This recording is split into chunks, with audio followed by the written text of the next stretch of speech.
नमस्ते मेरे प्यारे दोस्तों, स्वागत है आपका अपना YouTube channel motive happy study पर। बिहार एसएससी एग्ज़ाम 2025 के लिए हम लोग शानदार तैयारी कर रहे हैं। तो आज हम लोग बिहार एसएससी एडिटोरिया न्यू बुक 2025 का सेट नंबर 6 का डिस्कशन करेंगे। इसके पहले हम लोग 5 सेट का डिस्कशन कर चुके हैं। जो लोग नए जुड़े हैं वो प्ले लिस्ट में जाकर जरूर देख लीजिएगा। तो आज हम लोग सेट नंबर 6 का डिस्कशन करते हैं। चलिए, पहला क्वेश्चन है आज का कि परम शून्यताप का मान कितना होता है। तो परम शून्यताप का मान होता है -273.15 डिग्री सेल्सियस, है ना। परम शून्य का ताप होता है कितना, ये याद रखना है, काफ़ी महत्वपूर्ण प्रश्न है। -273.15 डिग्री सेल्सियस परम शून्य का ताप होता है। ठीक है, परम शून्य ताप का मान होता है। सैद्धांतिक रूप से किसी भी वस्तु का ताप -273.15 डिग्री सेल्सियस से कम संभव नहीं है। ठीक है, इसलिए इसे परम शून्य ताप कहा जाता है। केल्विन पैमाने पर इसे अगर देखा जाए तो 0 केल्विन होता है, केल्विन पैमाने पर। ठीक है, ये चीज़ें ध्यान रखना है। और एक क्वेश्चन आता है कि कितना सेल्सियस पर, कितना डिग्री सेल्सियस और फ़ारेनहाइट का मान जो होता है ये बराबर होता है। कितना डिग्री पर सेल्सियस और फ़ारेनहाइट का मान बराबर होता है। तो -40 डिग्री सेल्सियस पर, मतलब -40 डिग्री पर सेल्सियस और फ़ारेनहाइट का मान बराबर होता है ना। -40 डिग्री पर क्या होता है, सेल्सियस और फ़ारेनहाइट का मान बराबर होता है। ठीक है। अच्छा, मानव शरीर का तापमान पूछे कितना होता है, फ़ारेनहाइट में पूछे तो 98.6 फ़ारेनहाइट होता है मानव शरीर का सामान्य तापमान। ठीक है। डिग्री सेल्सियस में पूछे तो कितना होगा, 36 डिग्री सेल्सियस होता है ना, 36.9 डिग्री सेल्सियस होता है। ठीक, ये हो गया सेल्सियस में। भी याद रखना है आपको, क्वेश्चन आ जाएगा कि मानव शरीर का सामान्य तापमान कितना होता है। तो फ़ारेनहाइट में ये रहेगा तो ये आंसर कर देना है। और ऑप्शन में क्या वो चेंज रहेगा, यहाँ पर डिग्री सेल्सियस में दे देगा आपको 40 दे देगा, 45 डिग्री सेल्सियस दे देगा, लेकिन फ़ारेनहाइट में ये वाला सही देगा तो ये वाला आंसर फ़ारेनहाइट में कर देना है। ठीक है, फ़ारेनहाइट में गलत देगा, ये वाला सही देगा, 36.9 डिग्री सेल्सियस होता है सेल्सियस में। ठीक है।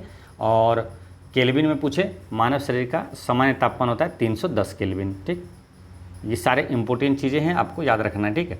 और यहाँ से तापमान चेंज करने के लिए क्वेश्चन यहाँ से न्यूमेरिकल पूछा जाता है तो आपको एक फॉर्मूला याद रखना है ना, जो कि सबसे एक दूसरे से संबंधित है। सेल्सियस, फ़ारेनहाइट और केल्विन ये सब संबंधित है। जैसे कि C/5 है ना, सेल्सियस/5 बराबर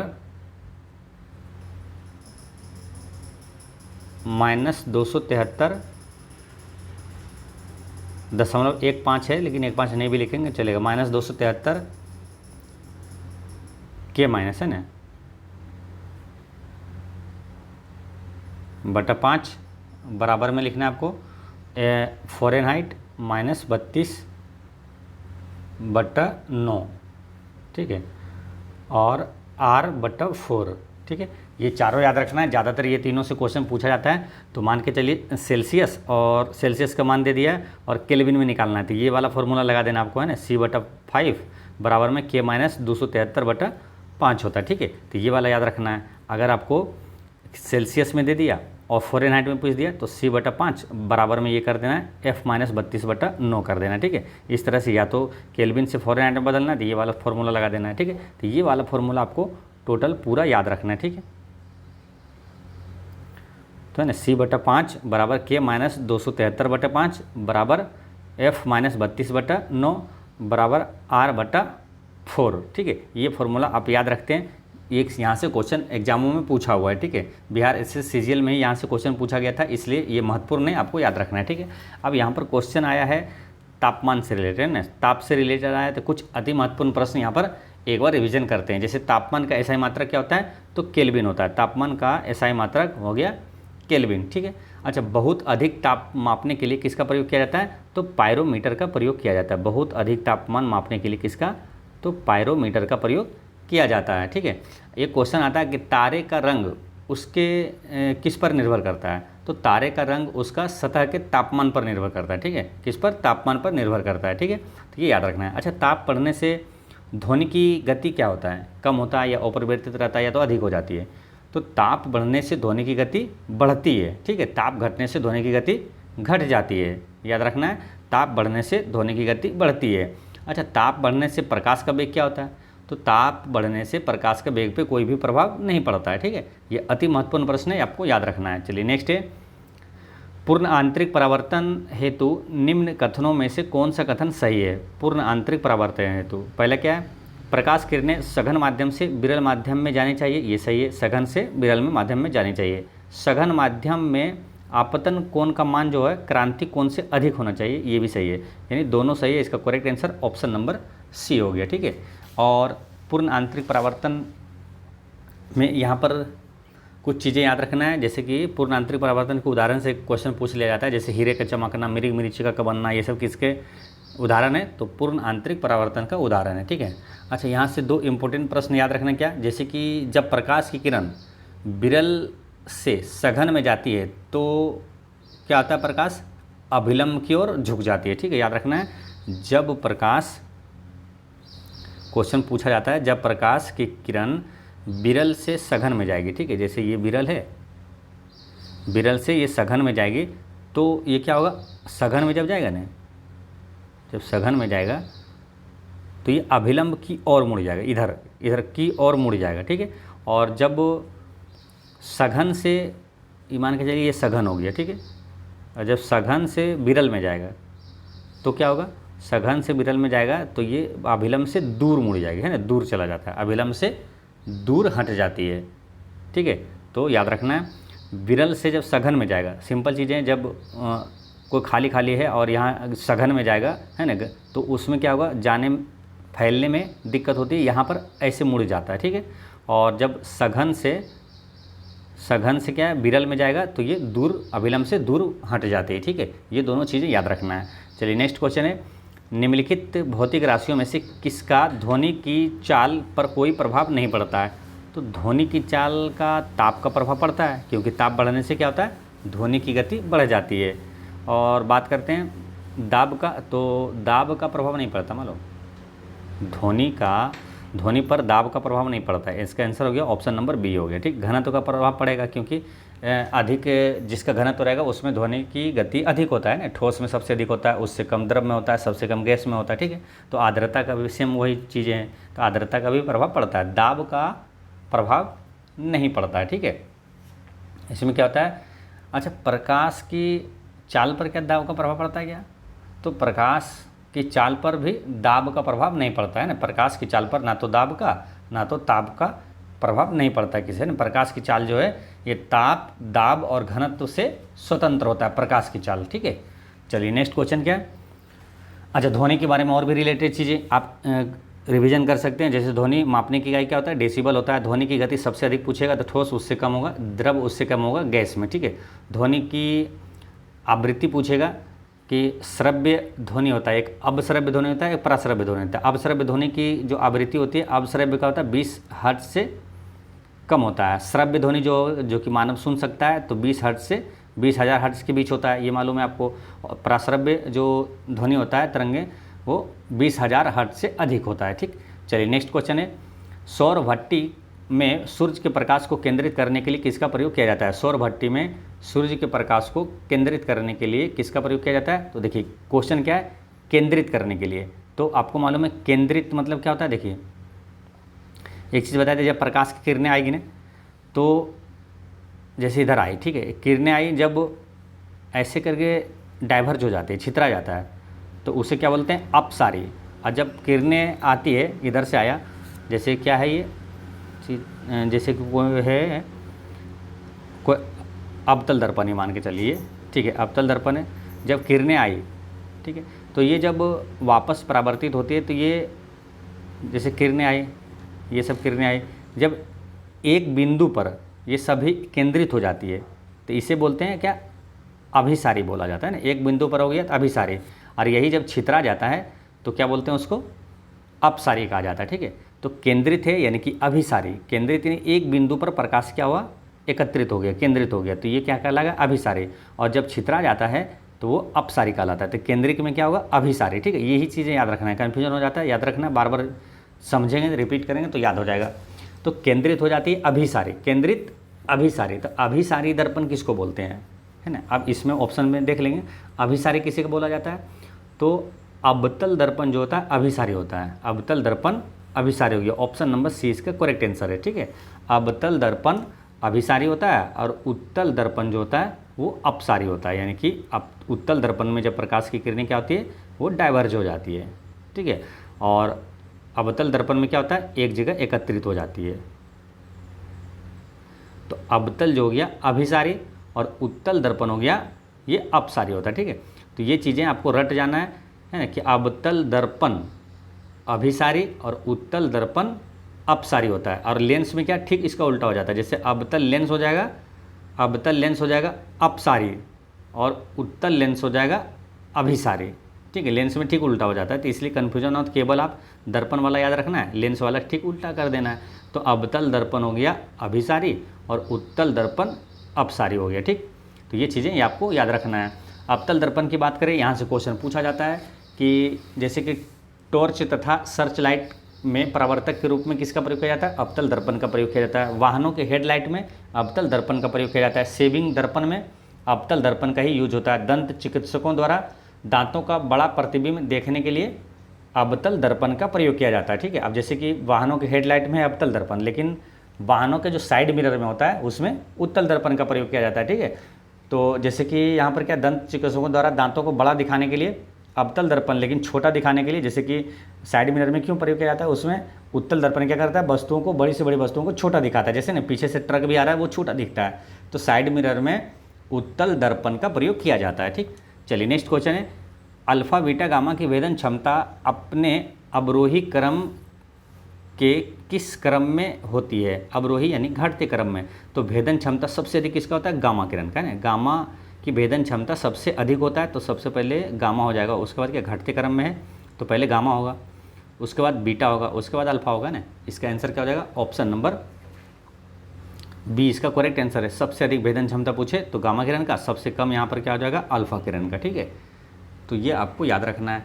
और बात करते हैं क्या, गामा किरणों का तरंगदैर्घ्य सबसे कम होता है। देखिए भेदन क्षमता अधिक हुआ लेकिन तरंगदैर्घ्य क्या होता है, कम होता है, ठीक है। सबसे अधिक तरंगदैर्घ्य पूछे तो वो रेडियो तरंग का होता है। जैसे गामा किरण की खोज किसने किया था, गामा किरण की खोज रदरफोर्ड ने किया था। बीटा किरण की खोज भी रदरफोर्ड ने किया था, सॉरी फिर से समझिए। देखिए अल्फा किरण का खोज और बीटा किरण का खोज, ये दोनों की खोज किया था रदरफोर्ड ने, है ना। अल्फा किरण और बीटा किरण की खोज रदरफोर्ड ने किया था। गामा किरण की खोज किया था पॉल बिलार्ड, किसने किया था, गामा किरण की खोज किया था पॉल बिलार्ड,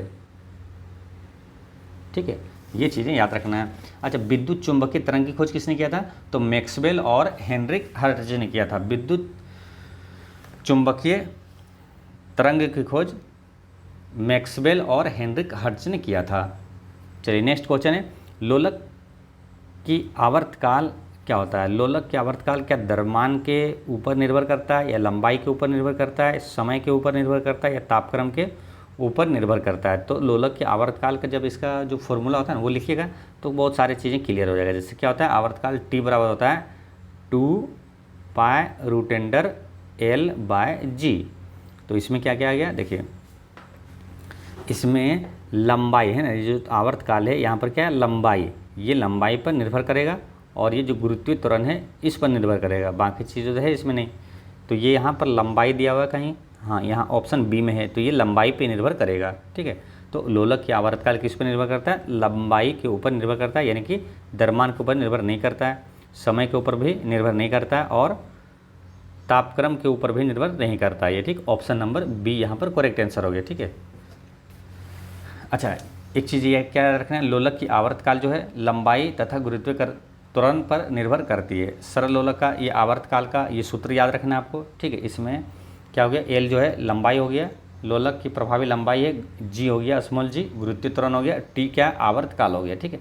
आवर्तकाल द्रव्यमान पर निर्भर नहीं करता है। यदि झूलने वाले व्यक्ति के बराबर में कोई दूसरा व्यक्ति आकर बैठ जाए तो आवर्तकाल पर कोई प्रभाव नहीं पड़ेगा, ठीक है। तो समझिए, क्योंकि द्रव्यमान बढ़ा है तो द्रव्यमान पर निर्भर करता ही नहीं है, इसलिए झूलने वाले व्यक्ति के बगल में जैसे कोई झूला झूल रहा है, ठीक है, तो उसके बगल में कोई और भी व्यक्ति बैठ जाए तो आवर्तकाल पर कोई प्रभाव नहीं पड़ेगा, ठीक है। देखिए गर्मियों में लोलक की लंबाई बढ़ जाती है, ठीक। गर्मियों में क्या होता है, लोलक की लंबाई बढ़ जाती है, लंबाई जैसी बढ़ेगा, ठीक है, लंबाई बढ़ जाएगा तो आवर्तकाल भी क्या होगा, बढ़ जाएगा, है ना। ऊपर वाला चीज़ है एल और यहाँ एल है, टी है, तो ये आवर्तकाल बढ़ जाएगा। आवर्तकाल जैसे बढ़ेगा तो उससे क्या होगा, घड़ी सुस्त हो जाती है। तो क्वेश्चन ये पूछा जाता है कि गर्मियों के दिनों में घड़ी सुस्त हो जाती है, क्यों? क्योंकि लोलक की लंबाई बढ़ जाती है और इसका आवर्तकाल बढ़ जाता है। और सर्दियों में क्या होता है, लंबाई कम हो जाती है तो आवर्तकाल भी कम हो जाता है और लोलक की घड़ी तेज़ हो जाती है। जैसे उसकी लंबाई कम होगा तो लोलक का जो होता है घड़ी क्या होता है, तेज़ हो जाती है, ठीक। चलिए नेक्स्ट क्वेश्चन क्या है, एक वस्तु को एक उत्तल लेंस के अक्ष पर उसके फोकस और प्रकाशिक केंद्र के बीच स्थित एक बिंदु पर रखा जाता है तो प्रतिबिंब कहाँ बनेगा। क्या बात है, उत्तल लेंस का। उत्तल लेंस कौन सा होता है, ये वाला है ना, बीच में मोटा होता है, किनारे में पतला होता है, ये उत्तल लेंस हो गया। अवतल लेंस कौन होता है, ये होता है बीच में पतला और किनारे में मोटा, ये अवतल लेंस हो गया, ठीक है। क्या बोला, उत्तल लेंस के अक्ष पर, है ना, तो अक्ष ये होती है, ठीक, बीच में हो गया अक्ष। अक्ष पर उसके फोकस और प्रकाशिक केंद्र, प्रकाशिक केंद्र कौन सा हो जाता है, ये वाला है ना, वक्रता केंद्र जो होता है, और ये फोकस हो गया। अब बोला क्या, फोकस और प्रकाशिक केंद्र के बीच में एक बीच स्थित एक बिंदु पर रखा जाता है कोई वस्तु, ठीक है, ये मान के चलिए यहाँ रखा गया, ठीक। तो एक वस्तु रखा जाता है तो प्रतिबिंब इसका कैसा बनेगा। तो यहाँ पर एक चीज़ें आपको नोट कर लेना है, ताकि इसमें बहुत सारा चीज़ें हैं लेकिन आपको सब चीज़ क्लियर हो जाएगा और कन्फ्यूजन भी नहीं होगा, ठीक है। उसमें एक चीज़ याद रखना है, क्या मालूम, देखिए जब उत्तल लेंस की बात आए तो उत्तल लेंस में आपको एक चीज़ आप नोट कर लीजिएगा, है ना, कॉपी में, कि उत्तल लेंस में जब वस्तु को फोकस बिंदु के बाईं तरफ, जैसे ये फोकस बिंदु है, इसके बाईं तरफ कहीं रखेंगे ना, जैसे यहाँ रख लिए, जहाँ जहाँ यहाँ फोकस के बाईं तरफ रखेंगे, कहीं भी रखेंगे तो प्रतिबिंब वास्तविक और उल्टा बनेगा, ठीक है। फोकस के बाईं तरफ रखेंगे तो, और फोकस और ये वक्रता केंद्र के बीच में अगर रखेंगे तो क्या होगा, प्रतिबिंब सीधा और आभासी बनेगा, ठीक। तो क्या समझें, फोकस के बाईं ओर रखेंगे तो ही वास्तविक और उल्टा बनेगा। तो अभी कहाँ रखें, फोकस और प्रकाशिक केंद्र के बीच रखें। जैसे बीच रखें तो ये बनेगा कैसा, ये सीधा और आभासी बनेगा। तो सीधा और आभासी बनेगा तो जहाँ जहाँ वास्तविक लिखा है वो आंसर नहीं होगा, ठीक। ये वास्तविक लिखा है, ये कट हो गया, आंसर क्या बचा, ऑप्शन नंबर सी, ठीक है। फिर से समझिए, याद कर रखना, एक बार यहाँ फिर से समझिए। देखिए अब ये क्या है, उत्तल लेंस है, इसमें देखिए कितनी सारी चीज़ें क्लियर हो जाएगी। ये केंद्र है और यहाँ पर फोकस है, ठीक है।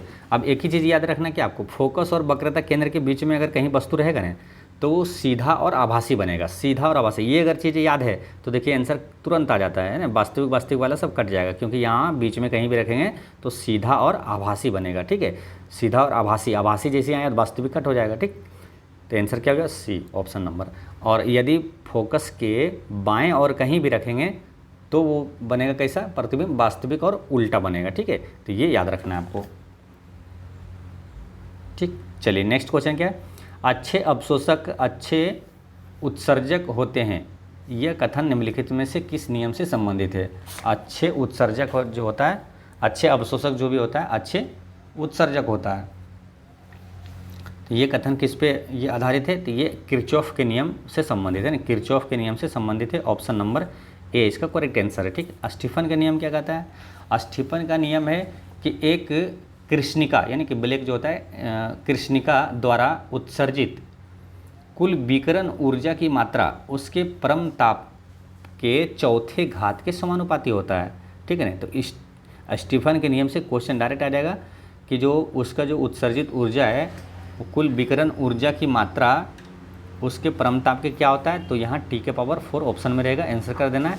क्या होता है, ऊर्जा जो होता है ना, परम ताप के जो उसके चौथे घात के, है ना, चौथे घात के समानुपाती होता है, ठीक।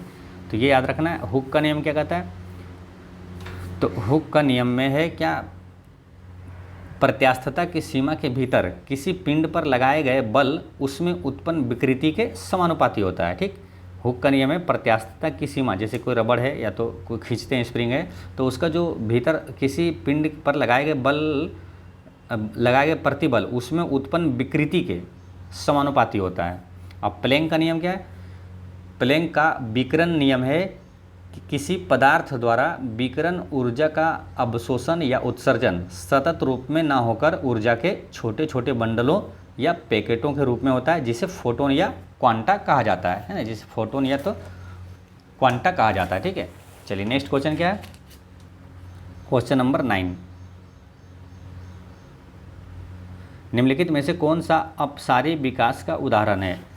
अपसारी विकास का उदाहरण इसमें कौन है, तो है व्हेल और मानव के अग्रपाद की अस्थियाँ। व्हेल और मानव के अग्रपाद की अस्थियाँ ये अपसारी विकास का उदाहरण है। ठीक है, कुछ जीवों के अंग समान है परंतु उनके क्रियाकलाप अलग अलग होने के कारण उनका आकार अलग हो जाता है। विकास की इस क्रिया को अपसारी विकास कहा जाता है। ठीक, एक बार फिर समझिए क्या होता है, कुछ जीवों के अंग समान है परंतु उनके क्रियाकलाप अलग अलग होने के कारण उनका आकार अलग हो जाता है, तो विकास की इसी प्रक्रिया को अपसारी है अपसारी विकास कहा जाता है। जैसे व्हेल, मानव के अग्रपाद की अस्थियाँ, ये सब अपसारी विकास का उदाहरण है।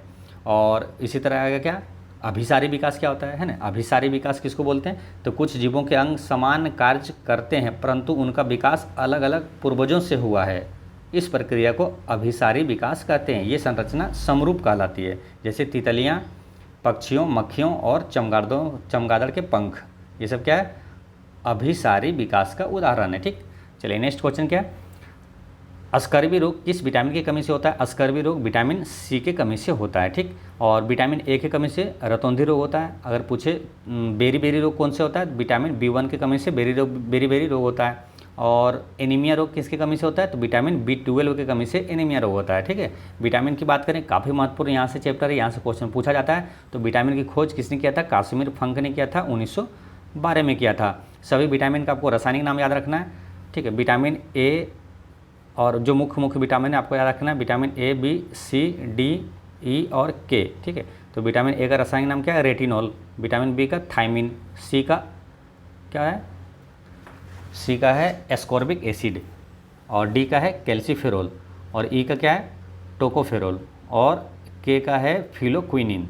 ठीक है, तो याद रखना है, रथ एक टॉफी है ना, रथ पर एक टॉफी, लेकिन पर साइलेंट रखना है आपको। 6 वो ये अति महत्वपूर्ण जो है याद रहेगा आपको। रथ से हो गया रेटिनॉल और थो से थायमिन, और एक से हो जाएगा CD वाला रासायनिक नाम है ना, एक से एस्कॉर्बिक एसिड और कैल्सीफेरोल। रथ एक टॉफी, यानी कि लास्ट का E और K का रासायनिक नाम क्या हो जाएगा, टोकोफेरोल और फिलोक्विनिन। ठीक है, तो आपसे क्वेश्चन पूछा जाता है विटामिन E का रासायनिक नाम क्या है, तो तुरंत दिमाग में आ जाएगा आपको, रथ एक टॉफी यानी लास्ट वाला E और K है, तो टॉफी यानी E का हो जाएगा टोकोफेरोल और K का है फिलोक्विनिन है। ठीक है, अब विटामिन A के सभी की कमी से क्या क्या होता है ये पूछा जाता है। जैसे कि रतौंधी जो है नाइट ब्लाइंडनेस किस विटामिन की कमी से होता है, विटामिन ए की कमी से होता है। बेरी बेरी रोग जो होता है विटामिन बी की कमी से होता है।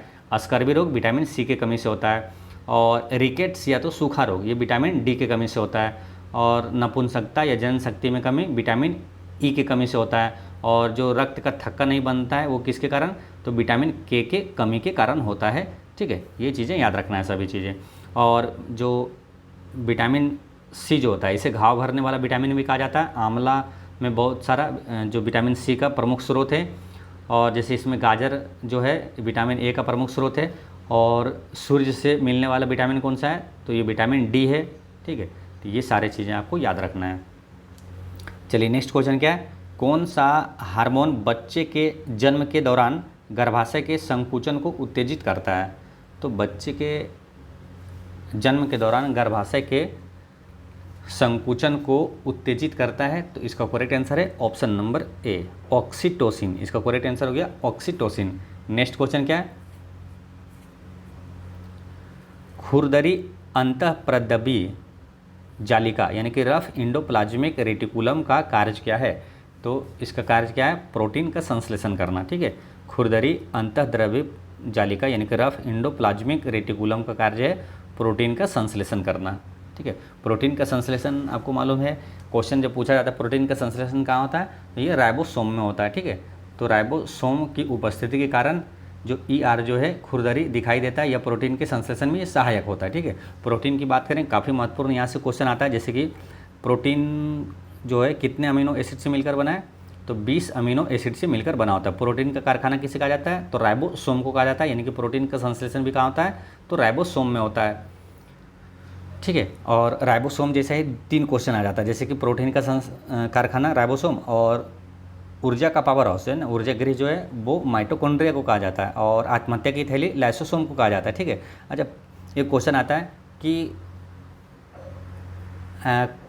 क्वासी योरकर रोग है ना, क्वासी योरकर रोग या तो मरासमस रोग, ये किसकी कमी के कारण होता है? तो बच्चों में मरासमस या तो क्वासी योरकर है ना, क्वासी योरकर रोग जो होता है बच्चों में, ये प्रोटीन की कमी से ही होता है, ठीक, ये याद रखना है, ठीक है।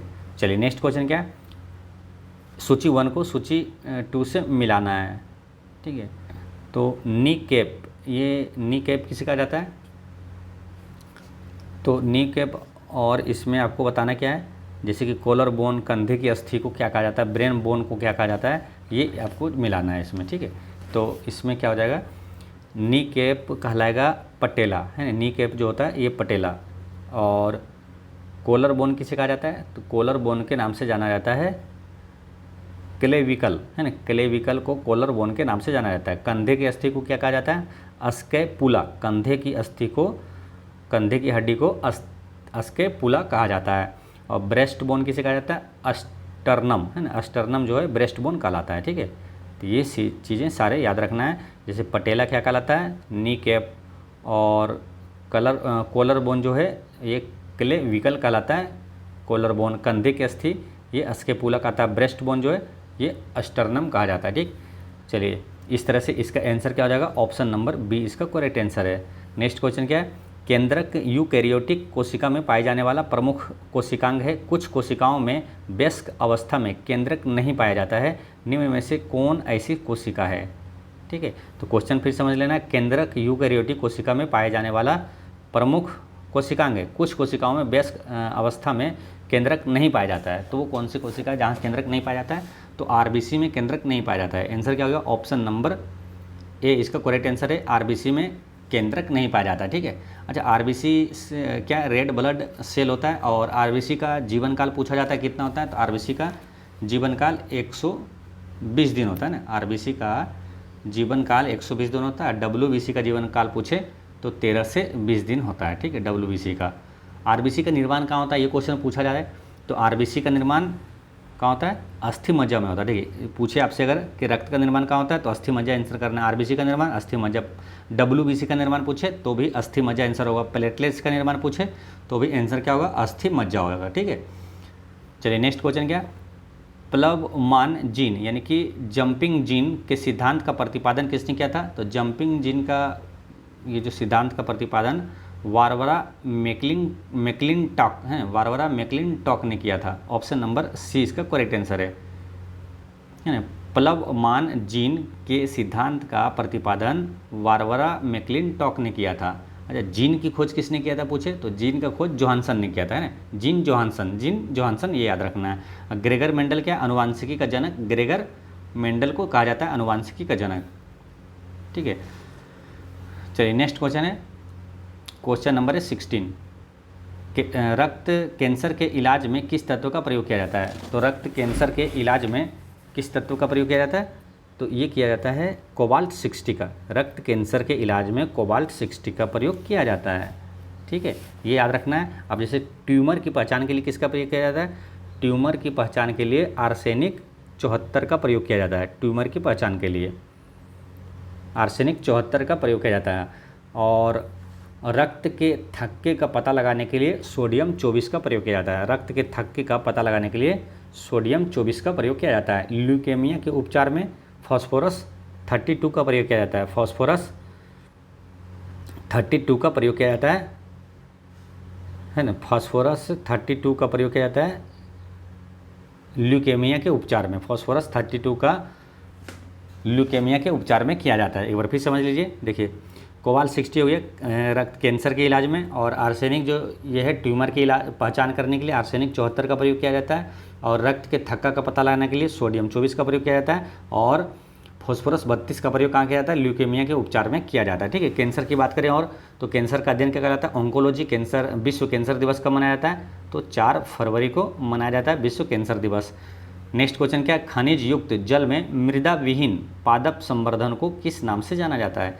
तो मृदा विहीन पादप संवर्धन को किस नाम से जाना जाता है? तो ये हाइड्रोपोनिक्स कहा जाता है। मृदा विहीन पादप संवर्धन हाइड्रोपोनिक्स कहलाता है। ठीक है, एरोपोनिक किसे कहा जाता है? तो हवा या नमी युक्त वातावरण में मृदा के बिना पौधों का संवर्धन। फिर समझिए, हवा या नमी युक्त वातावरण में मृदा के बिना पौधों का संवर्धन ये कहलाता है एरोपोनिक।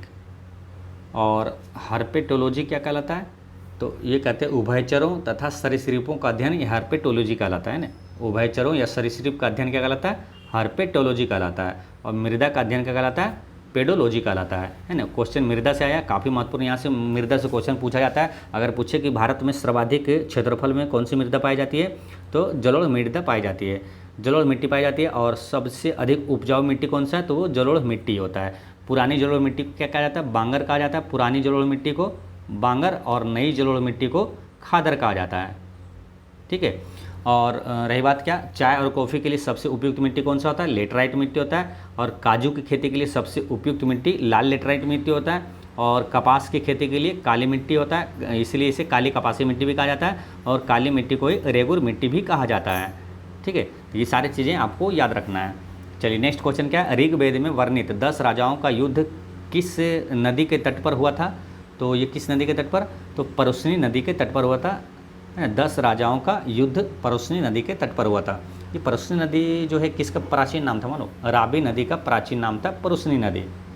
ठीक है, अब वेद की बात करें तो वेद कितना है? 4 हैं। सबसे प्राचीन वेद पूछे तो ऋग्वेद है। उसके बाद कौन सा है? ऋग्वेद, उसके बाद ऋग्वेद हो गया, उसके बाद यजुर्वेद है ना, उसके बाद सामवेद, उसके बाद है अथर्ववेद।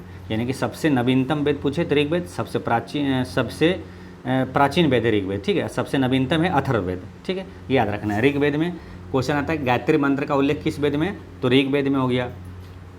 ठीक है, और शूद्र का उल्लेख कहाँ पर है? तो ऋग्वेद के 10वें मंडल में है। और रही बात यज्ञ का उल्लेख यजुर्वेद में, और संगीत का वर्णन सामवेद में है, और जादू टोना का वर्णन अथर्ववेद में है। ठीक, चलिए नेक्स्ट क्वेश्चन क्या? पुष्यमित्र शुंग ने मौर्य वंश के अंतिम शासक की हत्या कर शुंग वंश की स्थापना की। वह अंतिम मौर्य शासक कौन था? तो वो अंतिम मौर्य शासक कौन था जिसका हत्या पुष्यमित्र शुंग ने किया था? तो वो था बृहदर्थ है ना। ऑप्शन नंबर बी यहाँ पर करेक्ट आंसर है, बृहदर्थ था। ठीक है, अब यहाँ पर अंतिम मौर्य शासक का नाम पूछा था, बृहदर्थ था। मौर्य वंश का संस्थापक कौन था? तो चंद्रगुप्त मौर्य था। चंद्रगुप्त मौर्य का पुत्र था बिंदुसार है ना। बिंदुसार का पुत्र था अशोक। ठीक है, तो यहाँ से चीज़ें याद रखना है, काफ़ी महत्वपूर्ण होता है। चंद्रगुप्त मौर्य का पुत्र था बिंदुसार और बिंदुसार का पुत्र था अशोक। ठीक है, अब यहाँ पर एक क्वेश्चन आया था आपको बिहार सीजीएल में कि अशोक किसका पौत्र है? तो पौत्र किसका हो, यानी पोता, तो अशोक हो जाएगा किसका? तो चंद्रगुप्त मौर्य का ये पौत्र है, यानी कि पोता है। अब बिंदुसार का ये पुत्र है। ठीक है, बिंदुसार जैसा ही एक और नाम है बिंबिसार, तो इसमें कन्फ्यूजन ना हो इसलिए कभी भी पढ़ें तो दोनों साथ पढ़ें। ठीक है, ये बिंदुसार तो ये चंद्रगुप्त मौर्य का पुत्र हो गया, ये मौर्य वंश का शासक है बिंदुसार। लेकिन बिंबिसार जो है ये कौन है? हर्यक वंश का संस्थापक था बिंबिसार। ठीक है, रही बात यहाँ पर ये भी चीज़ ध्यान रखना, क्या शुंग वंश की स्थापना किसने किया था? शुंग वंश की स्थापना पुष्यमित्र शुंग ने किया था। ठीक है, चलिए नेक्स्ट क्वेश्चन है, किस गवर्नर जनरल द्वारा बंगाल में सती विनियमन अधिनियम 1829 लाया गया? यानी सती प्रथा का अंत किसने किया था? तो ये लॉर्ड विलियम बेंटिक ने किया था ना। ऑप्शन नंबर सी यहाँ पर करेक्ट आंसर है। ठीक है, देखिए ये सती प्रथा का अंत पूछे तो लॉर्ड विलियम बेंटिक हो जाएगा, और ठगी प्रथा का अंत भी पूछे तो लॉर्ड विलियम बेंटिक हो जाएगा। लॉर्ड विलियम बेंटिक का कार्यकाल था 1828 से 1835 तक। ठीक है, तो इसी समय क्वेश्चन ये भी आता है, भारत में अंग्रेजी शिक्षा को अनिवार्य बनाने का जो किसने इस अंग्रेजी शिक्षा अधिनियम पारित किया था? तो लॉर्ड विलियम बेंटिक ने ही 1835 में पारित किया था। लेकिन भारत में अंग्रेजी शिक्षा को अनिवार्य बनाने का श्रेय किसे दिया जाता है? तो बे बिंगटन मैकाले को है ना, मैकाले को कहा जाए, मैकाले याद रखना है, बे बिंगटन मैकाले को अंग्रेजी शिक्षा को अनिवार्य बनाने का श्रेय दिया जाता है। नेक्स्ट क्वेश्चन क्या, टीपू सुल्तान की मृत्यु के बाद मैसूर में किस वंश की स्थापना की गई? तो बोडियार वंश के ना। टीपू सुल्तान की मृत्यु के बाद मैसूर में किस वंश की स्थापना की गई थी? तो बोडियार वंश की स्थापना की गई थी। ठीक। अच्छा, मैसूर में श्रीरंगपट्टनम में क्वेश्चन आता है कि स्वतंत्रता का वृक्ष किसने लगाया था? तो टीपू सुल्तान ने लगाया था। ठीक है। और यहाँ से क्वेश्चन क्या आता है, बोडियार वंश की बात आई। तो बोडियार वंश का संस्थापक कौन था? तो बोडियार वंश का संस्थापक था यदुरया बोडियार। कौन था? यदुरया बोडियार था। ठीक है। संगम वंश का संस्थापक कौन था? तो हरिहर एवं बुक्का था, जिसने क्या विजयनगर साम्राज्य की स्थापना किया था। हरिहर एवं बुक्का 1336 में। वही हरिहर एवं बुक्का ये संगम वंश का संस्थापक था। तुलु वंश का संस्थापक पूछा जाएगा तो वीर नरसिंह था। तुलु वंश का वीर नरसिंह था। और सुलु वंश का संस्थापक नरसिम्हा था। ठीक है, नरसिम्हा। तो ये याद रखना है। चलिए नेक्स्ट है, भारत में औपनिवेशिक शासन के खिलाफ हुए विद्रोह को कालानुक्रम में व्यवस्थित करें। तो इसको सजाने के लिए क्या है, कालानुक्रम में सजाने के लिए इसका विद्रोह कब कब हुआ ये आपको याद रहना चाहिए। ठीक है। तो जैसे कि संथाल विद्रोह कब हुआ था? संथाल विद्रोह की बात करें तो ये 1855-56 में हुआ था। कब हुआ था? 1855-56 में। पहाड़िया विद्रोह कब हुआ था? 1772 से 82 तक हुआ था। 1772-82 तक हुआ था। और बेल्लोर में सिपाही का विद्रोह 1806 में हुआ था। और कोल विद्रोह कब हुआ था? तो 1831-32 में हुआ था। अब इसको क्रम से सजा देना है तो सबसे पहले कौन होगा? 1700 वाला होगा। ठीक है ना। उसके बाद 1800 आएगा ना, तो यानी कि 2 वाला होगा। ऑप्शन नंबर 2 पहले होना चाहिए। तो ये वाला आंसर नहीं होगा। 2 उसके बाद यहाँ है 1 और 3 है, तो कौन सा होगा पहले? 1 और 3 को देखिए। ये संथाल विद्रोह 1855-56 और ये 1806, तो पहले 1806 वाला होगा, यानी कि 3 वाला होगा। ऑप्शन नंबर डी इसका करेक्ट आंसर हो जाता है। ठीक। तो ये चीज़ें याद रखना है। चलिए नेक्स्ट है, महात्मा गांधी तथा भीमराव अम्बेडकर के बीच पूना पैक्ट हस्ताक्षर किस तिथि को हुआ था? तो पूना पैक्ट हस्ताक्षर ये किस तिथि को हुआ था? तो इसका करेक्ट आंसर है 24 सितंबर 1932 को हुआ था। ठीक है। ज़्यादातर क्वेश्चन ये पूछा जाता है कि पूना पैक्ट कब हुआ था? तो 1932 में हुआ था। ये याद रखना है। किसके बीच हुआ था? गांधी जी और अम्बेडकर के बीच हुआ था। अच्छा, 1932 में और क्या हुआ था? तो तीसरा गोलमेज सम्मेलन हुआ था ना। पहला गोलमेज सम्मेलन 1930, दूसरा 1931 और तीसरा गोलमेज सम्मेलन 1932 में हुआ था। ठीक है। इसी तरह पूछा जाता है गांधी इरविन समझौता कब हुआ था? तो 1931 में हुआ था। ठीक है। 1930 में कब हुआ था? 1930 में दांडी यात्रा और सविनय अवज्ञा आंदोलन हुआ था। ठीक है। चलिए नेक्स्ट क्वेश्चन है, all India trade union Congress के प्रथम अध्यक्ष किसे नियुक्त किया गया? All India trade union Congress का प्रथम अध्यक्ष लाला लाजपत राय को नियुक्त किया गया था। ठीक है। लाला लाजपत राय को नियुक्त किया था। क्या? All India trade union Congress के प्रथम अध्यक्ष लाला लाजपत राय से और क्या याद रख सकते हैं आप? तो साइमन कमीशन भारत कब आया था? तो साइमन कमीशन भारत कब आया था? 1928 में ना। तो साइमन कमीशन का विद्रोह का नेतृत्व किसने किया था? तो लाला लाजपत राय ने ही किया था। और लाला लाजपत राय को ही उसी समय क्या हुआ, पुलिस ने काफ़ी डंडे मारे थे, तो इनको चोट लगने के बाद क्या हुआ, बाद में इनकी मृत्यु हो गई। तो साइमन कमीशन के विरुद्ध में इनका मृत्यु हो गया था लाला लाजपत राय को। तो एक पुस्तक इससे अति महत्वपूर्ण है, पूछा जाता है अनहैप्पी इंडिया के लेखक कौन है? लाला लाजपत राय। इसे याद कैसे रखना है? तो इसको ऐसे याद रखना है कि लाला लाजपत राय जब साइमन कमीशन का विरोध कर रहे थे तो इनको क्या है, काफ़ी इनको मारे थे। तो ये क्या हुआ, उस समय अनहैप्पी इंडिया हो गया था। इंडिया क्या हुआ? अनहैप्पी हो गया ना, दुखी भारत हो गया था। जब इनकी मृत्यु हो गई लाठी की चोट खाने से, तो अनहैप्पी इंडिया हो गया। ठीक है। तो अनहैप्पी इंडिया के लेखक कौन है? लाला लाजपत राय है। ठीक। एम.एन. रॉय और बी.एन. रॉय ये दोनों अति महत्वपूर्ण है यहाँ पर ये नाम। ठीक है। एम.एन. रॉय कौन थे? तो संविधान सभा का विचार सबसे पहले किसने दिया था? एम.एन. रॉय ने दिया था। और संविधान सभा का सलाहकार कौन था? तो संविधान सभा का संवैधानिक सलाहकार बी.एन. राव था। ये दोनों में कन्फ्यूजन ना हो तो आपको याद कैसे करवाएं कि देखिए, संविधान सभा का विचार, तो विचार का मन में होता है, तो मन में विचार करते हैं तो एम.एन. रॉय है ना, मन में एम.एन. रॉय।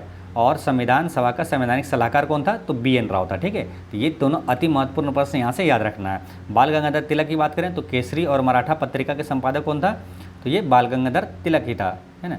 और बाल गंगाधर तिलक से इन्हें क्या कहा जाता है? लोकमान्य कहा जाता है ना। लोकमान्य किसे कहा जाता है? बाल गंगाधर तिलक। इसी तरह कन्फ्यूजन वाला है कि लोकनायक, तो लोकनायक कहा जाता है किसको? जयप्रकाश नारायण को। तो ये दोनों में कन्फ्यूजन ना हो तो याद कैसे रखना है, जैसे किसी को मान सम्मान देते हैं तो तिलक लगाकर, तो लोकमान्य मान सम्मान यानी कि मान्य हो जाएगा तिलक, और लोकनायक हो जाएगा जयप्रकाश नारायण।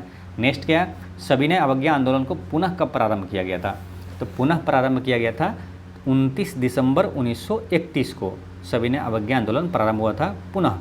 लेकिन स्टार्टिंग में ये प्रारंभ कब हुआ था? जिसे ये हुआ था 12 मार्च 1930 को, ठीक है, 12 मार्च 1930 को हुआ था ये प्रारंभ, ठीक है। और दांडी यात्रा भी अगर पूछे शुरुआत कब हुआ था, तो ये 12 मार्च 1930 को हुआ था, ठीक है। और दांडी यात्रा कब तक चली थी? तो 12 मार्च 1930 से 6 अप्रैल 1930 तक चली थी, ठीक है। तो यहाँ से क्वेश्चन पूछा जाता है दांडी यात्रा कितने दिन चली थी? बीपीएससी में क्वेश्चन पूछा हुआ, तो याद रखना दांडी यात्रा 24 दिन तक चली थी। कितने किलोमीटर चली थी ये पूछा जाएगा, तो 240 मील है, और किलोमीटर में हो जाएगा 300 लगभग 86 किलोमीटर है, ठीक है। 78 अनुयायियों के साथ ये दांडी यात्रा शुरुआत हुआ था, ठीक है। कब कितने दिन चला? 24 दिन चला था, ये याद रखना है। नेक्स्ट क्वेश्चन क्या है, अलाउद्दीन खिलजी द्वारा राजस्व संग्रह हेतु किस विभाग की स्थापना की गई? तो अलाउद्दीन खिलजी द्वारा राजस्व संग्रह हेतु किस विभाग की स्थापना हुई थी? तो दीवान ए मुस्तखराज, है ना, दीवान ए मुस्तखराज विभाग की स्थापना हुआ था राजस्व संग्रह के लिए। यहाँ से 1-2 प्रश्न और याद रखना अलाउद्दीन खिलजी से क्या, तो अलाई दरवाज़ा का निर्माण किसने करवाया था? अलाउद्दीन खिलजी ने करवाया था। सैनिकों को नगद वेतन देने की परंपरा किसने शुरू किया था? तो ये अलाउद्दीन खिलजी ने ही किया था। नेक्स्ट क्वेश्चन क्या है 27, पृथ्वीराज रासो की रचना किसके द्वारा की गई थी? तो ये है इसका चंद्रवदाई, है ना, चंद्रवदाई पृथ्वीराज रासो की रचना किसके द्वारा? तो चंद्रवदाई, पृथ्वीराज रासो के लेखक कौन है? चंद्रवदाई है, ठीक है। ऑप्शन नंबर सी यहाँ पर करेक्ट आंसर हो गया। पृथ्वीराज चौहान की बात करें तो इनका 2 युद्ध है, तराइन का प्रथम युद्ध और तराइन का दूसरा युद्ध 1191 और 1192 में, ठीक है। पृथ्वीराज चौहान का, ये पृथ्वीराज चौहान और मोहम्मद गौरी के बीच हुआ था। कालिदास की बात करें तो कालिदास की कुछ पुस्तक है आपको याद रखना है, जैसे कि कौन सा है, मालविकाग्नि मित्रम, रघुवंशम, अभिज्ञान शकुंतलम, है ना, और ये सब किन की पुस्तक है? तो कालिदास की पुस्तक है। कालिदास सम्मान किस राज्य सरकार द्वारा दिया जाता है? तो मध्य प्रदेश सरकार द्वारा कालिदास सम्मान दिया जाता है। नेक्स्ट क्वेश्चन क्या है, जल की अस्थायी कठोरता को दूर करने के लिए किस विधि का प्रयोग किया जाता है? जल की अस्थायी कठोरता को दूर करने के लिए किस विधि का प्रयोग किया जाता है? तो इसमें अस्थायी कठोरता को दूर करने के लिए ना, तो इसका करेक्ट आंसर है आयन विनियमन, आयन विनिमय विधि द्वारा जल की अस्थायी कठोरता दूर किया जाता है, आयन विनिमय द्वारा, ठीक है। देखिए अस्थायी कठोरता जल में किसके कारण होता है? तो क्लोराइड और सल्फेट के रूप में मैग्नीशियम और कैल्शियम के घुलनशील लवणों की उपस्थिति के कारण होता है, ठीक। अस्थायी कठोरता किसके कारण? तो मैग्नीशियम और कैल्शियम के, क्लोराइड और सल्फेट के उपस्थिति के कारण अस्थायी कठोरता होता है, ठीक है। तो आयन विनिमय जो है विधि को जियोलाइट प्रक्रिया भी कहा जाता है, ठीक है, ये याद रखना है आपको। अच्छा, जल में अस्थायी कठोरता किसके कारण होता है? तो जल में अस्थायी कठोरता ये होता है किसके कारण? तो कैल्शियम और मैग्नीशियम के बाइकार्बोनेट आयनों के उपस्थिति के कारण होता है, कैल्शियम और मैग्नीशियम के बाइकार्बोनेट आयनों के उपस्थिति के कारण होता है, ठीक। चलिए नेक्स्ट क्वेश्चन क्या है, निम्न कथनों में से कौन सा एक सही नहीं है? तो पहला ऑप्शन क्या है, विरंजक चूर्ण शुष्क बुझे चूने पर क्लोरीन की क्रिया द्वारा तैयार किया जाता है, ये सही है, ठीक। यह रासायनिक उद्योगों में एक ऑक्सीकारक के रूप में इसका कार्य करता है, तो ये भी सही है। विरंजक चूर्ण हल्के लाल रंग का पाउडर होता है, ये गलत है। क्यों? क्योंकि विरंजक चूर्ण जो होता है ना, ये हल्का पीला रंग का होता है, नॉट लाल, है ना। क्या होगा? हल्के पीले रंग का पाउडर होता है ये। विरंजक चूर्ण का उपयोग पेयजल को, है ना, विसंक्रमित करने के लिए किया जाता है, ये भी सही है, ठीक है। तो आंसर क्या हो गया था यहाँ? ऑप्शन नंबर सी इसका करेक्ट आंसर है। नेक्स्ट है, निम्न में से किसे वुड अल्कोहल के रूप में भी जाना जाता है? तो मेथेनॉल को वुड अल्कोहल के रूप में जाना जाता है। मेथोल का रासायनिक सूत्र अगर पूछे तो क्या होता है? CH3OH होता है। अच्छा, एथेनॉल का रासायनिक सूत्र पूछेगा तो C2H6O होता है। फॉर्मेल्डिहाइड का रासायनिक सूत्र पूछे तो CH2O होता है। ब्यूटेनॉल का रासायनिक सूत्र C4H10O होता है। ठीक, चलिए नेक्स्ट क्या है, निम्न में बोरेक्स का सही संगठन कौन सा है। तो यानी कि बोरेक्स का सही संगठन पूछा कौन है, तो पहले बोरेक्स का सूत्र जानेंगे तो आंसर लगा सकते हैं। बोरेक्स का रासायनिक सूत्र क्या होता है, देखिए NH2, बोरेक्स का ना, बोरेक्स का रासायनिक सूत्र होता है Na2B4O7 10H2O। अब इसमें देखिए क्या क्या है, फॉर्मूला क्या है, Na2B4O7 10H2O। तो इसमें Na यानी कि सोडियम है इसमें, ठीक है, सोडियम होना चाहिए, और सोडियम, उसके बाद क्या है, सोडियम हो गया, उसके बाद बोरोन, फिर है ऑक्सीजन और हाइड्रोजन। ठीक है, यानी कि sodium, boron, oxygen, hydrogen, sodium, boron, oxygen, hydrogen, है ना। ऑप्शन नंबर 20 का करेक्ट आंसर हो गया। ठीक है, तो बोरेक्स का सूत्र याद रखेंगे तो दो प्रश्न यहाँ से हो गया। एक तो बोरेक्स का रासायनिक सूत्र पूछे तो ये बता दीजिएगा, अब बोरेक्स का सही संगठक क्या है, तो इसमें क्या क्या है ये पता चल जाएगा आपको, है ना। Na2 यानी सोडियम है, B4 यानी कि बोरोन है, ऑक्सीजन है ना, O7 यानी ऑक्सीजन भी है इसमें, और 10H2O यानी कि हाइड्रोजन भी है इसमें। ठीक है, इसी तरह का सेम प्रश्न है ना पूछा गया था आपको BPSC में। क्या मालूम, यूरिया में कौन कौन सा संगठन होता है, तो यूरिया में क्या क्या होता है, तो नाइट्रोजन होता है, हाइड्रोजन होता है ना, कार्बन होता है और ऑक्सीजन होता है। जब ये फॉर्मूला आप जानते हैं तो समझ में आ जाता है। यूरिया का फॉर्मूला क्या है, NH2CO फिर NH2।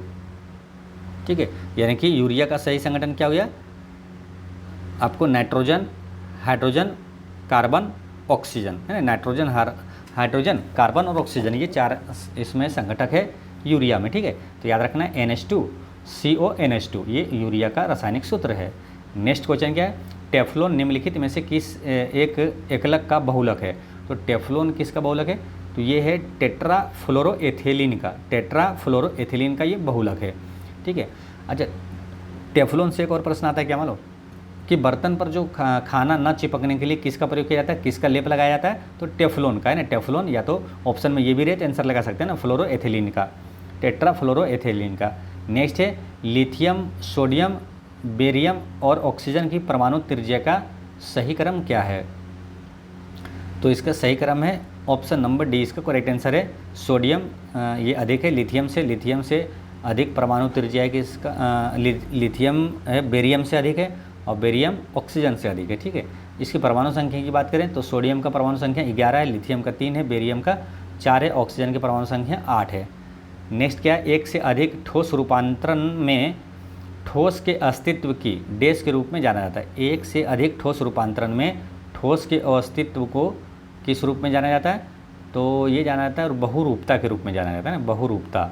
एक से अधिक ठोस रूपांतरण में ठोस के अस्तित्व को बहुरूपता के रूप में जाना जाता है। ठीक है, अच्छा ठोस से सीधे गैस में बदलना क्या कहलाता है, ऊर्ध्वपातन कहलाता है, और गैस से सीधे ठोस में बदलना ये निक्षेपण कहलाता है। ठीक है, ये अति महत्वपूर्ण याद रखना है, ये ठोस से गैस में सीधे बदल जाए तो ऊर्ध्वपातन, ठीक उसका उल्टा गैस से सीधे ठोस में बदल जाए तो निक्षेपण कहलाता है। नेक्स्ट है एल्किन का हाइड्रोजनीकरण किसकी उपस्थिति में किया जा सकता है, तो एल्किन का हाइड्रोजनीकरण ये निकेल की उपस्थिति में किया जा सकता है।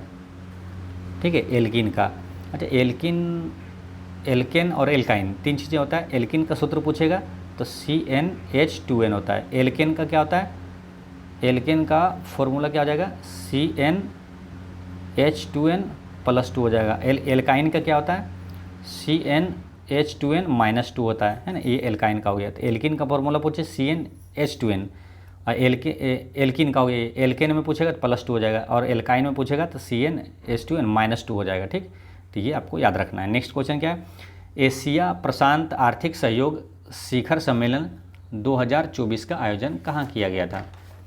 एशिया प्रशांत आर्थिक सहयोग शिखर सम्मेलन 2024 का आयोजन ये किया गया था पेरू में। ठीक, कहाँ किया गया था, तो पेरू में। पेरू की राजधानी कहाँ है, तो लीमा है। पेरू की राजधानी लीमा है। ऑस्ट्रिया की राजधानी कहाँ, वियना है, जहाँ पर ओपेक का मुख्यालय है। ऑस्ट्रिया की राजधानी वियना में।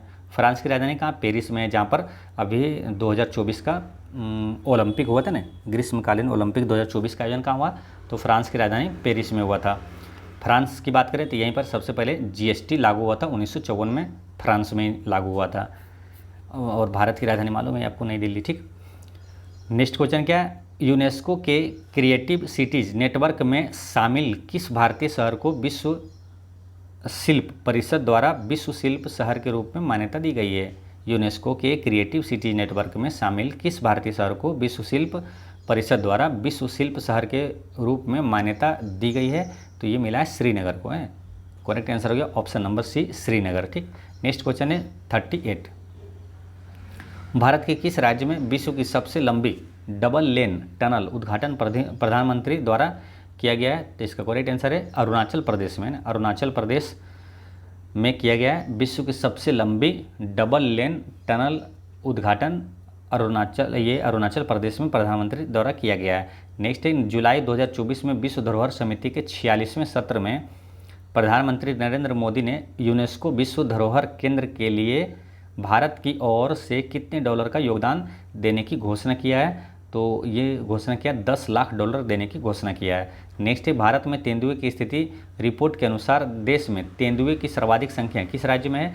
तो इसका करेक्ट आंसर है ऑप्शन नंबर बी, है ना, मध्य प्रदेश में तेंदुए की सबसे अधिक संख्या। बाघों की सबसे अधिक संख्या पूछे तो वो भी आंसर क्या होगा? मध्य प्रदेश। सबसे ज़्यादा वन पूछे, है ना, वन क्षेत्र कहाँ है? तो वो भी होगा आंसर मध्य प्रदेश। ठीक है, और जो चीता, जो कि नामीबिया से जो चीता लाया गया था वो कहाँ रखा गया था? तो मध्य प्रदेश के कूनो नेशनल पार्क में रखा गया था। क्वेश्चन काफ़ी महत्वपूर्ण है। कूनो राष्ट्रीय उद्यान किस राज्य में है? तो मध्य प्रदेश में है। ठीक है, मध्य प्रदेश में ही कालिदास सम्मान, तानसेन सम्मान दिया जाता है। नेक्स्ट है भारत नवीकरणीय ऊर्जा स्थापित क्षमता में विश्व में कौन से स्थान पर है? नवीकरणीय ऊर्जा स्थापित क्षमता में विश्व में कौन से स्थान पर है? तो विश्व में ये चौथे स्थान पर है। नेक्स्ट है हाल ही में रिपोर्ट्स विदाउट बोर्ड्स द्वारा जारी नवीनतम वार्षिक विश्व प्रेस स्वतंत्रता सूचकांक में भारत 180 देशों में किस स्थान पर है? तो ये है 159वें स्थान पर है। विश्व प्रेस स्वतंत्रता सूचकांक में भारत का स्थान क्या है? 159। नेक्स्ट है भारतीय अंतरिक्ष अनुसंधान संगठन इसरो ने देश का पहला एनालॉग स्पेस मिशन की शुरुआत किस राज्य या तो केंद्र शासित प्रदेश में किया है? तो ये क्या है? देश का पहला एनालॉग स्पेस मिशन की शुरुआत। तो इसका करेक्ट आंसर क्या है? लद्दाख में किया गया ना, ऑप्शन नंबर डी इसका करेक्ट आंसर है, लद्दाख, है ना। भारत में सबसे कम वर्षा कहाँ होती है? तो लद्दाख की राजधानी लेह में होती है। भारत का सबसे बड़ा राष्ट्रीय उद्यान कौन सा है? तो हेमिस नेशनल पार्क है, कहाँ है? लद्दाख में ही है। ठीक है, इसरो की बात करें तो इसरो का फुल फॉर्म क्या होता है? Indian space research organisation. ISRO की स्थापना कब हुआ था? 15 अगस्त 1969 में हुआ था। इसरो का मुख्यालय कहाँ है? बेंगलुरु में। करंट अफेयर में याद रखना क्या? इसरो का वर्तमान अध्यक्ष कौन है? तो वी नारायणन है। ठीक, चलिए नेक्स्ट है विश्व रेबीज दिवस कब मनाया जाता है? तो विश्व रेबीज दिवस ये मनाया जाता है 28 सितंबर को। ठीक है, अच्छा राष्ट्रीय विज्ञान दिवस कब मनाया जाता है? वो 28 फरवरी को मनाया जाता है। ठीक है, राष्ट्रीय विज्ञान दिवस 28 फरवरी को मनाया जाता है। नेक्स्ट है नवंबर 2024 में किसने महिला विश्व बिलियर्ड्स चैंपियनशिप 2024 का खिताब जीता है? तो इसका करेक्ट आंसर है एल श्रुति ने जीता है ना। महिला विश्व बिलियर्ड्स चैंपियनशिप 2024 का खिताब एल श्रुति ने जीता है। नेक्स्ट किस राज्य में 10वां भारत अंतर्राष्ट्रीय विज्ञान महोत्सव 2024 का आयोजन किया गया? तो इसका करेक्ट आंसर है असम में किया गया ना। 10वां भारत अंतर्राष्ट्रीय विज्ञान महोत्सव 2024 का आयोजन असम में किया गया है। ठीक है, और विज्ञान की बात आई है तो राष्ट्रीय विज्ञान दिवस कब मनाया जाता है? तो 28 फरवरी को मनाया जाता है।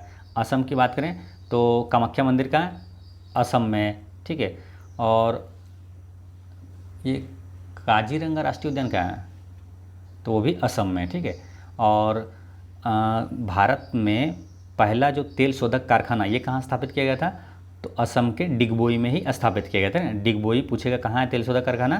तो ये असम में है। ठीक, तो ये चीज़ याद रखना है। बिहू लोक नृत्य किस राज्य का है? तो असम का है। ठीक है, चलिए नेक्स्ट क्वेश्चन क्या है? वैश्विक नवाचार सूचकांक 2024 में भारत का कौन सा स्थान प्राप्त हुआ है? तो वैश्विक नवाचार सूचकांक 2024 में भारत की रैंक क्या है?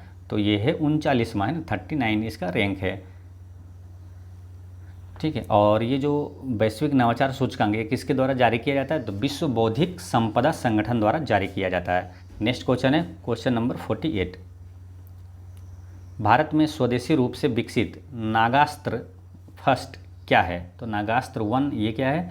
तो ये है मानव पोर्टेबल आत्मघाती ड्रोन है। मानव पोर्टेबल आत्मघाती ड्रोन है ये। नेक्स्ट है हाउ टू बी हैप्पी, पुस्तक के लेखक कौन थे? तो हाउ टू बी हैप्पी पुस्तक के लेखक रस्किन बॉन्ड है। ठीक, हाउ टू बी हैप्पी पुस्तक के लेखक रस्किन बॉन्ड है। नेक्स्ट है पृथ्वी दिवस 2024 की थीम या विषय क्या थी?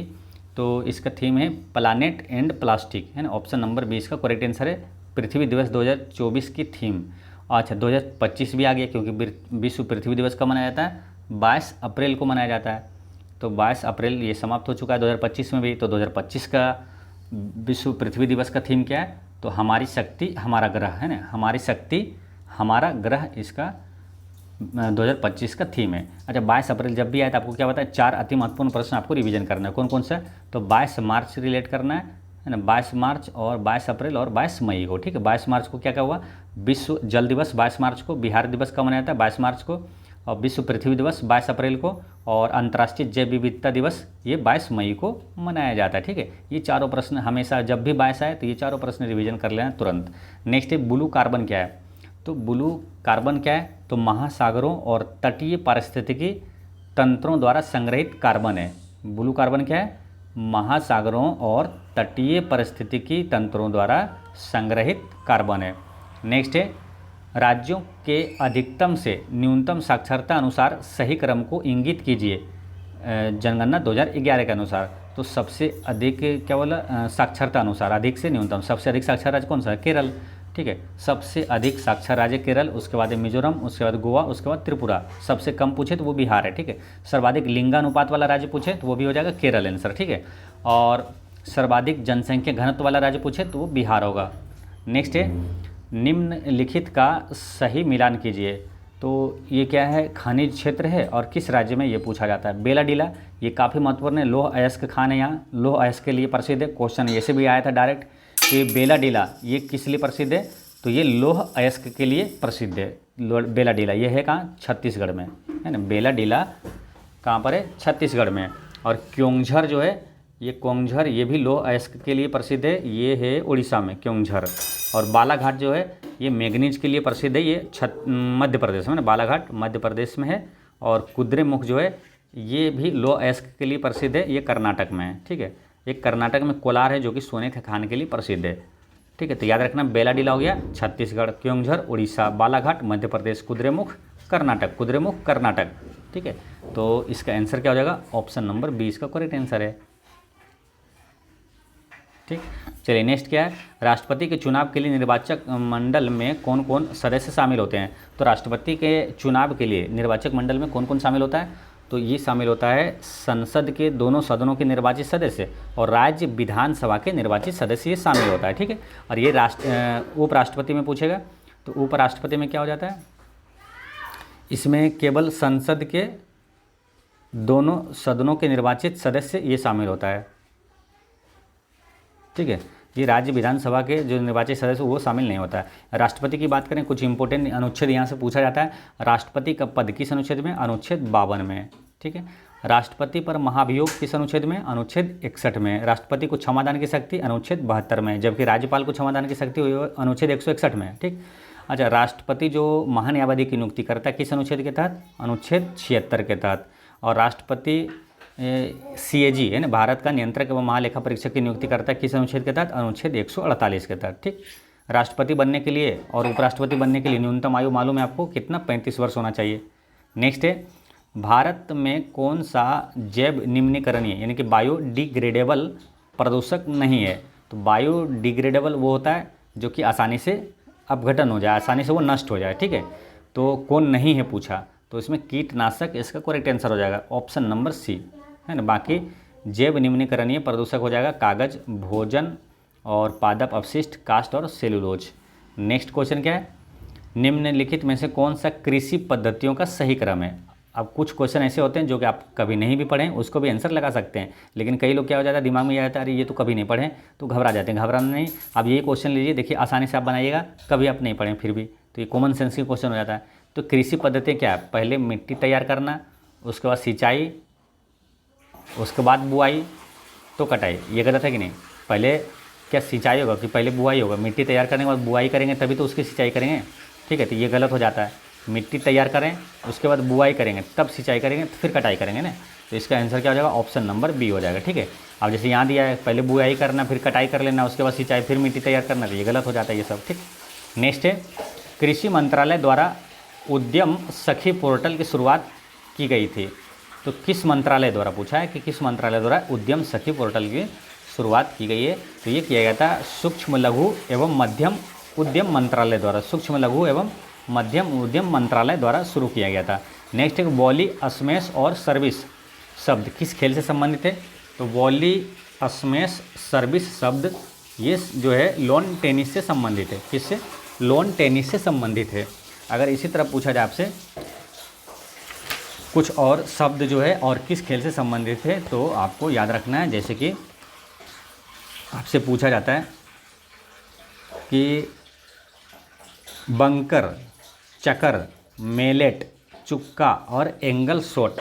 जैसे वंकर हो गया, ये शब्द जो है किस खेल से संबंधित है ना। वंकर, चकर, मेलेट, चुक्का और एंगल शॉट ये पोलो खेल से संबंधित है। और court, long service, net fault, double fault और ड्यूस ये बैडमिंटन से संबंधित है। क्या क्या, कोर्ट बैडमिंटन से, long service, net fault, double fault और ड्यूस ये सब शब्द जो है ये बैडमिंटन से संबंधित है ना। राइफल शूटिंग से संबंधित जो शब्द है टारगेट, बुल्स आई और स्कीट शूटिंग, ट्रेंच शूटिंग ये सब राइफल शूटिंग से संबंधित शब्द है ये। ठीक है, चलिए नेक्स्ट क्वेश्चन क्या है कि धन विधेयक 100 जो अनुच्छेद 110 में निम्नलिखित में से किसे शामिल किया जाता है। तो इसमें शामिल किया जाता है किसको, तो करारोपण को भी और सरकारी व्यय को भी शामिल किया जाता है, भारत की समेतिक और आकस्मिक निधि भी, और संघ सरकार द्वारा धन उधार लेने संबंधी विनियमन का भी शामिल किया जाता है। आंसर क्या होगा, ऑप्शन नंबर डी इसका करेक्ट आंसर है। ठीक है, तो धन विधेयक में शामिल होता है करारोपण, सरकारी व्यय, भारत की समिति और आकस्मिक निधि, संघ सरकार द्वारा धन उधार लेने संबंधी विनियमन। ठीक, ये चारों शामिल होता है। धन विधेयक की परिभाषा किस अनुच्छेद में, तो अनुच्छेद 110 में, ये याद रखना है। अब वार्षिक वित्तीय विवरण पूछे किस अनुच्छेद में, तो वार्षिक वित्तीय विवरण अनुच्छेद 112 में। अच्छा, धन विधेयक कहाँ पेश किया जाता है, तो केवल लोकसभा में पेश किया जाता है। और धन विधेयक है या नहीं इसका निर्णय कौन करता है, तो लोकसभा अध्यक्ष करता है। नेक्स्ट है उच्चतम न्यायालय द्वारा परमादेश जारी करने के संबंध में कौन सा सही है। तो इसका करेक्ट आंसर है किसी अधिकारी को सरकारी आदेश निभाने के लिए, ऑप्शन नंबर ए इसका करेक्ट आंसर है।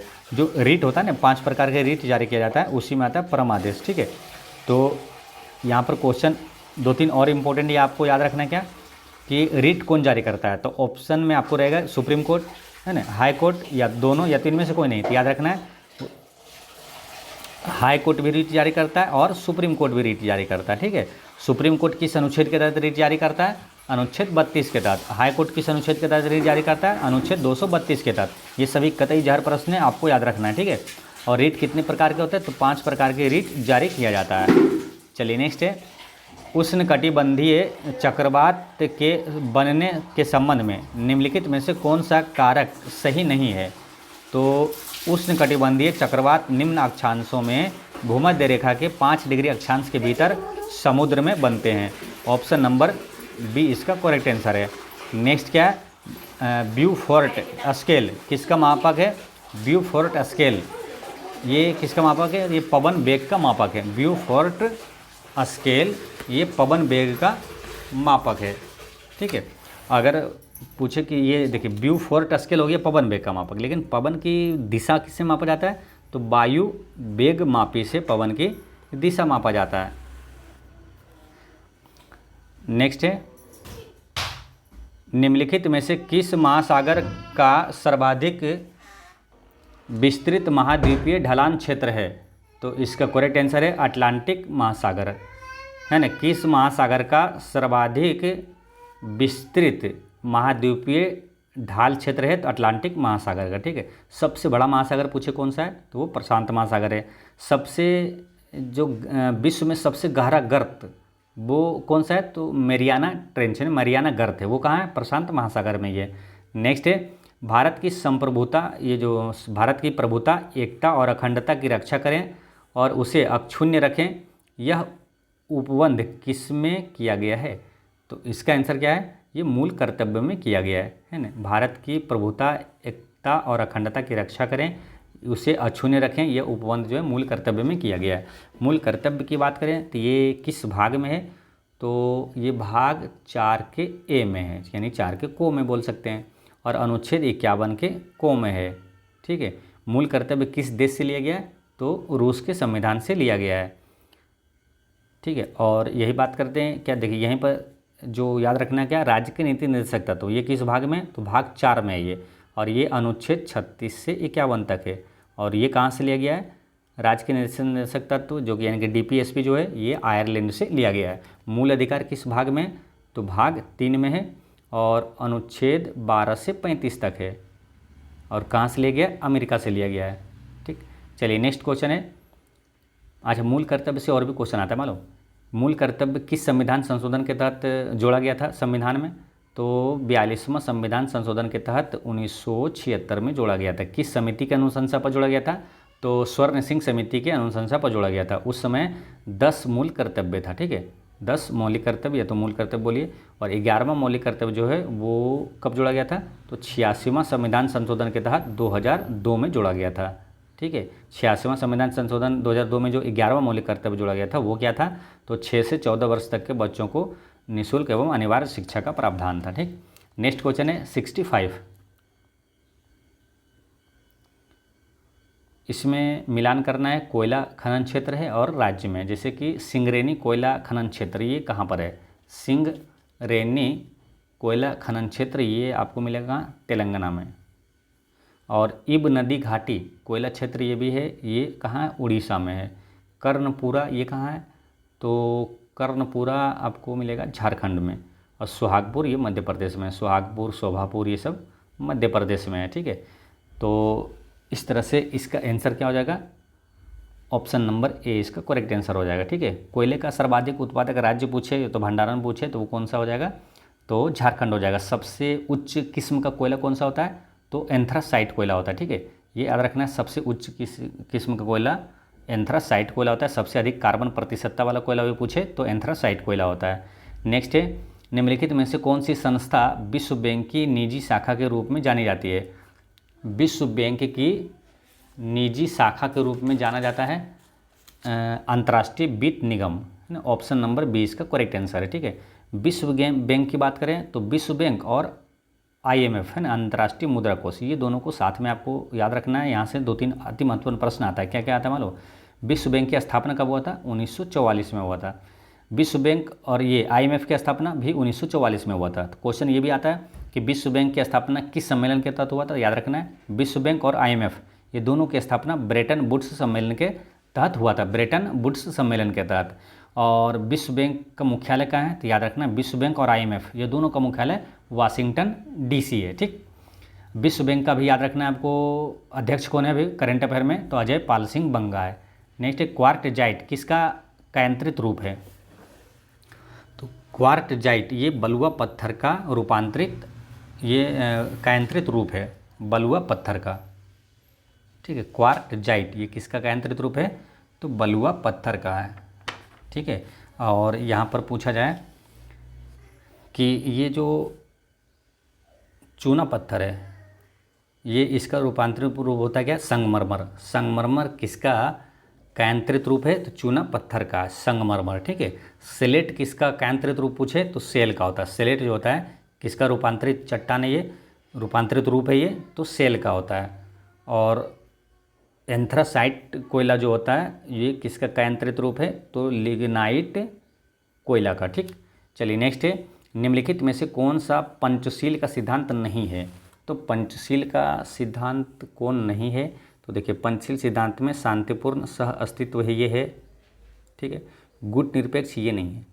तो ऑप्शन नंबर बी ही इसका आंसर हो जाएगा। ठीक है, देश के क्षेत्रीय अखंडता और संप्रभुता का सम्मान करना ये है। एक दूसरे के आंतरिक मामलों में हस्तक्षेप न करना ये भी है। ठीक है, तो ये याद रखना, ये वाला नहीं है। अच्छा, पंचशील ये सिद्धांत जो है, पंचशील समझौता ये हुआ था कब? तो 1954 में हुआ था। आपको याद करवाए थे, आपको ईस्वी डायरेक्ट पूछा जाएगा कि पंचशील समझौता कब हुआ, तो यहाँ से याद रखना 5 चौसे 4 है ना, पंचशील 5 4 है ना 1954 में, ये ध्यान रखना है 5 और 4, ठीक है। तो यहाँ से तुरंत हिंट मिल जाएगा, आपको आंसर लगा दीजिएगा 1954 में, ठीक है। पंचशील समझौता किस देश के बीच हुआ था? भारत और चीन के बीच हुआ था। नेक्स्ट है लोकसभा में अनुसूचित जातियों के लिए जिस राज्य में सर्वाधिक आरक्षित सीटें हैं वह राज्य कौन सा है? तो वो मध्य प्रदेश है ना। अनुसूचित जनजातियों के लिए जिस राज्य में सर्वाधिक आरक्षित सीटें हैं तो मध्य प्रदेश में। सबसे अधिक जो जनजाति पाया भी जाता है ना, तो वो कहाँ पाया जाता है? तो ये मध्य प्रदेश में ही पाया जाता है, ठीक है। अच्छा, लोकसभा में यहाँ पर 2 अनुच्छेद याद रखना है आपको, काफ़ी महत्वपूर्ण है। लोकसभा में SC/ST का आरक्षण किस अनुच्छेद में, और विधानसभा में SC/ST का आरक्षण किस अनुच्छेद में है? देखिए, लोकसभा में है अनुच्छेद 330 में, और विधानसभा में SC/ST का आरक्षण है अनुच्छेद 332 में, ठीक है। याद आपको रहे तो ऐसे करना है, कन्फ्यूजन ना हो। तो विधानसभा 32, विधानसभा में SC/ST का आरक्षण अनुच्छेद 332 में, और लोकसभा में SC/ST का आरक्षण अनुच्छेद 330 में है। नेक्स्ट है निम्नलिखित में से कौन से व्यक्ति 1953 में भारत सरकार द्वारा गठित राज्य पुनर्गठन आयोग का सदस्य नहीं था? तो राज्य पुनर्गठन आयोग का सदस्य ये हृदयनाथ कुंजरू ये था, फजल अली थे, और KM पन्नीकर थे। ये तेज बहादुर सप्रू ये नहीं थे। ऑप्शन नंबर डी इसका करेक्ट आंसर हो गया, ठीक है। अब यहाँ पर 2 अति महत्वपूर्ण प्रश्न याद रखना है, कौन कौन सा मालूम? डायरेक्ट ये क्वेश्चन आ गया कि भारत सरकार ये राज्य पुनर्गठन आयोग की स्थापना कब हुआ था? राज्य पुनर्गठन आयोग का गठन कब हुआ? तो 1953 में हुआ था। ये इसलिए महत्वपूर्ण है कि यहाँ पर एक कन्फ्यूजन वाला प्रश्न है। क्या है कि राज्य पुनर्गठन अधिनियम कब पारित हुआ? तो वो 1956 में हुआ था, ठीक है। तो ये याद रखना है। देखिए, राज्य पुनर्गठन आयोग का गठन होगा 53 में, और अधिनियम जो आएगा 1956 में। कैसे ऐसे रिलेट करना है? देखिए, कोई आयोग का गठन होगा तभी तो वो अधिनियम या तो कोई नियम कानून पारित करेगा। तो आयोग का गठन पूछे तो 1953, पहले 1953 वाला, उसके बाद अधिनियम पारित हुआ 1956 में, ठीक। नेक्स्ट है निम्नलिखित को सुमेलित कीजिए। तो पुरस्कार जो है शांति स्वरूप भटनागर पुरस्कार, ये किस क्षेत्र में दिया जाता है? तो शांति स्वरूप भटनागर पुरस्कार ये विज्ञान के क्षेत्र में दिया जाता है ना। ऑप्शन यहाँ ये हो जाएगा। मान बुकर पुरस्कार ये साहित्य के क्षेत्र में दिया जाता है। ग्रैमी अवार्ड किस में दिया जाता है? तो ग्रैमी पुरस्कार ये संगीत के क्षेत्र में दिया जाता है ना। ग्रैमी अवार्ड ये किस क्षेत्र में दिया जाता है?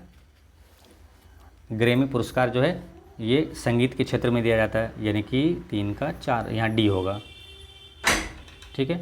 और एमी अवार्ड जो है ये टेलीविज़न में दिया जाता है, टेलीविज़न के क्षेत्र में। ऑप्शन नंबर यहाँ पर इसका 4 का सी होगा, ठीक है। तो इस तरह से इसका करेक्ट आंसर क्या हो जाएगा? ऑप्शन नंबर सी इसका करेक्ट आंसर है, ठीक। चलिए नेक्स्ट है निम्नलिखित में से कौन सी अमेरिकी देश ओपेक का सदस्य नहीं है?